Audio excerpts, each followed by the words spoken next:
नमस्कार भाइयों बहनों, कैसे हैं आप सब। स्वागत है एक बार फिर से श्वेता सज्जन ब्लॉग में। आप लोगों का बहुत बहुत धन्यवाद सबसे पहले। तो चलिए चलते हैं, आज बात करते हैं उन लड़कियों की और वो लड़कों की जो हमारे प्यारे भाइयों बहन आजकल के जनरेशन है।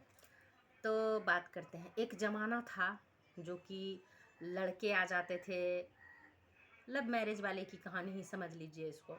लड़के आ जाते थे गेट पर, इधर उधर फ़ोन करते थे, लेटर गिराते थे, भाग करके शादी करने वाले लड़के लड़कियां कि जल्दी निकलो अपने घर से, हम तुम्हारे गेट के बाहर खड़े हैं, या फलाना मंदिर के पास या दुकान के पास या रोड पर।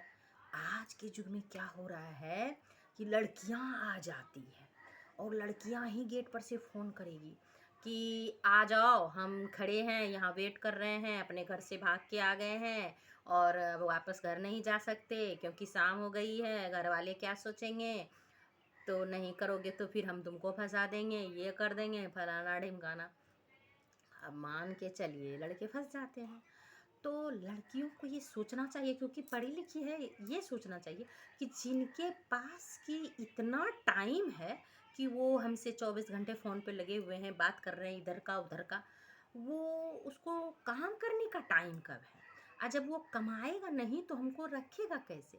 ऐसे ही लड़कियां अपने घर से तो चल देती हैं और वहाँ शादी भी कर लेती हैं, मंदिर में इधर उधर, लेकिन उसके बाद की जो उसकी लाइफ होती है, मेरे आसपास एक दो को हम ऐसा देख रहे हैं दोस्तों, इसीलिए इस बात का जिक्र हमने आज के वीडियो में किया है, तो इसलिए वीडियो को एंड तक देखिएगा। तो वो लड़कियां का वो हस्र होता है, पति कमाने वाला नहीं मिला, बच्चे 2-3 हो गए, उसके बाद उसके घर में काई किचकिच चालू हो जाती है। फिर वो लड़का जो पहले नहीं कमा रहा था प्यार व्यार के चक्कर में, वो अब क्या कमाएगा। तो लड़कियों को घर में छोड़ देता है, वो प्रदेश चला जाता है, लड़कियां को यहाँ प्रताड़ित करने लगते हैं। घर वाले कहते हैं कि तुम भाग करके आई हो, ऐसे तुमको हम नहीं लाए हैं। ऐसे चक्कर में उसकी ज़िंदगी पढ़ी लिखी हो करके भी एकदम बेकार हो जाती है। तो उन भाइयों से कहेंगे, और लड़के अक्सर क्या करते हैं, झूठ सच कि मेरा ये है, मेरा वो है, मेरा इतना ज़मीन, मेरा ऐसा मकान, दूसरे का गाड़ी दिखा देगा कि ये मेरा अपना है, ऐसे वैसे झांसा दे करके लड़कियों को फंसा लेता है। लड़कियां बेचारी भोली भाली दिमाग की फंस जाती है। और कुछ लड़के भी ऐसे हैं जो भोले भाले दिमाग में फंस जाते हैं, उस लड़की से कर लेंगे, बड़ी खूबसूरत है, कर लेंगे, उसके बाद क्या करेंगे कि उसके माँ बाप से ये ले लेंगे वो ले लेंगे। पर ऐसी जो लड़कियां होती है ना, बहुत चतुर होती है, वो अभी शादी में पैसे खर्च ना हो माँ बाप के, इसलिए तो वो ये कदम उठाती है। तो वो बाद में आपको कहाँ से पैसे देंगे भाई, हम मैके से कुछ लाने वाली नहीं है वो, क्योंकि जब उसको लाना रहता तो उसमें वो धूमधाम से करती, समाज को दिखा के करती, इसी तरह करती, एक बैग में 2-4 कपड़े, 1-2 कपड़े लेके आ गई, आपके पीछे पड़ गई। लड़के को ये सोचना चाहिए, क्योंकि आपके ऊपर जिंदगी भर के लिए उसकी जिम्मेदारी चल रही है, पड़ रही है, आपके ऊपर उसका लोड होगा, आपको उसको कमा के खिलाना होगा, उसका परवरिश करना होगा।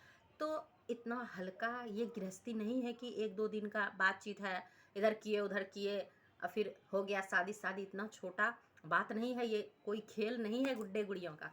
इसलिए हर लड़के को हर लड़की को, क्योंकि आज मूर्ख तो है नहीं कोई, हर इंसान पढ़ा लिखा है, तो सोचना चाहिए कि ये सब चीज़ अपने लाइफ में जो है ना नहीं करना चाहिए। गलती, एक दिन की गलती आपकी पूरी लाइफ को ख़राब कर देगा। इसलिए सोच समझ के अपने जीवन साथी को चुनने के लिए अस्थिर दिमाग से, गार्जियन से पूछ के, अपने मन से ऐसा कुछ नहीं करना चाहिए जो कि आगे जाके उसको पछताना पड़े, फिर वापस वो घर भी नहीं जा सकती है और इस घर की भी नहीं होके रह पाती है, क्योंकि उसको यहाँ भी ताना, वहाँ भी ताना, यहाँ भी समाज दुसता है, वहाँ भी समाज दुसता है। समाज के चक्कर में वो हर जगह मुँह छिपा के वो इस इज्जत सम्मान उसको समाज में नहीं मिल पाता है, जो बाकियों को, चाहे गरीब हो या अमीर हो, बाकियों को जो मिलता है।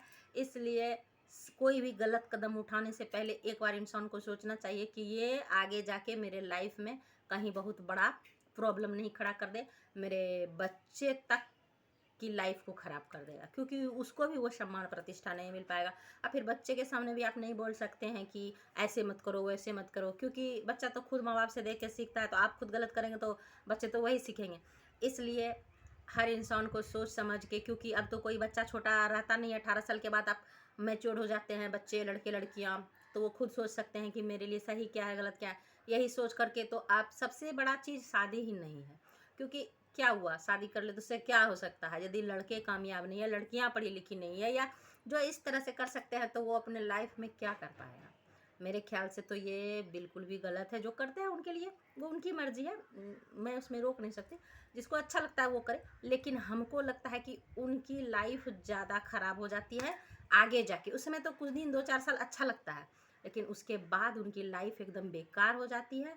जो कि अरेंज मैरिज वाले को शर्म रहता है, समाज का डर, मोहल्ला क्या कहेगा, लोग क्या कहेगा, क्योंकि आपको ना अपने समाज के मायके पक्ष के, ससुराल पक्ष के, सबके तरफ से सिंपत्ति मिलती है। मतलब ये कहने का मतलब उसको दया, सब कोई दया की नज़र से देखेगा। उसको ये दिक्कत है, चलो उसकी हेल्प करते हैं क्योंकि वो ऐसी नहीं थी। उसको ज़रूर ससुराल वाला प्रताड़ित कर रहा है, या मायके वाला सोचता है कि चलो यदि मजबूरी में कोई हेल्प मांग रही है तो चलो करते हैं, क्योंकि मेरी बहन है, मेरी बेटी है, वहाँ मायके वाले का भी दिल नहीं दुखा के आती है, तो उसका सब जगह रिस्पेक्ट जीवन भर बना रहता है। तो आज हमको ये कहानी आप लोगों को बतानी थी, क्योंकि इस आसपास मोहल्ले में, जैसा कि हम शॉर्ट में भी बोल चुके हैं, 2-3 ऐसा घटना हुआ है जो लड़कियां शादी के बाद भी भाग जाती है, अरेंज मैरिज शादी करके उसके बाद भी भाग जाती हैं। तो हर बच्चे को ऐसा नहीं करना चाहिए। किसी बच्चे को, माँ बाप इतने सपने देखते हैं बच्चों को लेकर के, अपना ज़मीन प्रॉपर्टी बेच करके बच्चे की शादी करते हैं, बच्चे इस तरह का गलत काम कर देते हैं तो माँ बाप का भी बहुत बड़ा बेइज्जती हो जाता है समाज में। तो आज के लिए बस इतना ही। मेरे ब्लॉग पे बने रहिए और अगले ब्लॉग का वेट कीजिए। हम जल्दी ही अगले ब्लॉग आप लोगों के सामने लेके आएंगे, एक अच्छी सी स्टोरी। तो आज के लिए बस इतना ही। आप लोगों का बहुत बहुत धन्यवाद। Bye bye.